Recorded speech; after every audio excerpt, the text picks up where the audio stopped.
বন্ধুরা, সবিতা কাজকর্ম চ্যানেলের নতুন একটা ব্লগে আপনাদের অনেক স্বাগত। আজকে আমরা যাচ্ছি গঙ্গা স্নান করতে। আমরা যেখানে আছি গড়মুক্তেশ্বর, এখান থেকে গঙ্গার ঘাট মাত্র 6 কিলোমিটার দূরে। তাই আমরা ভাবলাম এত কাছে যখন আছি তাই গঙ্গা স্নানটা একবার সেরে আসি। এই যে আমরা এখন 3 জনে বাইকে বেরিয়ে গেছি। রাস্তার ধারে দেখছি এইভাবে এখানে পটল চাষ করেছে, বেশিরভাগ সবজি এইভাবেই চাষ হয় এখানে। তো এগুলো পটল চাষ। এই যে আমরা উঠে গেছি এখন হাই রোডের ব্যবস্থাটি দেখুন কি সুন্দর। দুই দিকে গাড়ি যাতায়াতের রাস্তা, আর মাঝখানে রোড বরাবর গাছ লাগানোর সুন্দর ব্যবস্থা। তো এখন পৌঁছে গেলাম গঙ্গার ঘাটে। এখানে গাড়ি পার্কিংয়ের ব্যবস্থা আছে, তাই আমরা আমাদের বাইকটিকে এখানে রেখে দিলাম।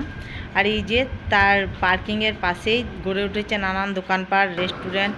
এখন আমরা প্রবেশ করছি গঙ্গার ঘাটে। গঙ্গার জলের প্রবাহ দেখুন কত জোরালো। বর্ষাকাল তো, তাই নদী ভরপুর। এই যেখানে বোটের ব্যবস্থাও আছে, যদি কেউ চায় গঙ্গা একবার বোটে করে ঘুরে আসতে, সেই জন্য।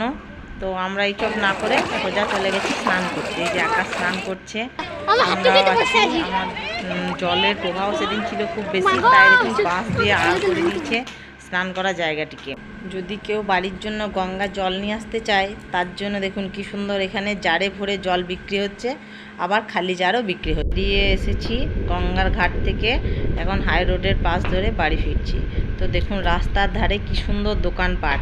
এগুলো সবই বেতের তৈরি চেয়ার, টেবিল, ঝাঁপি, ফুলের সাজি, অনেক সুন্দর সুন্দর জিনিস ছিল এখানে। বেতের জিনিসটা খুব বেশি লক্ষ্য করা যায়। এর ভিডিওটা এই পর্যন্তই। আমরাও এবার বাড়ি ফিরছি।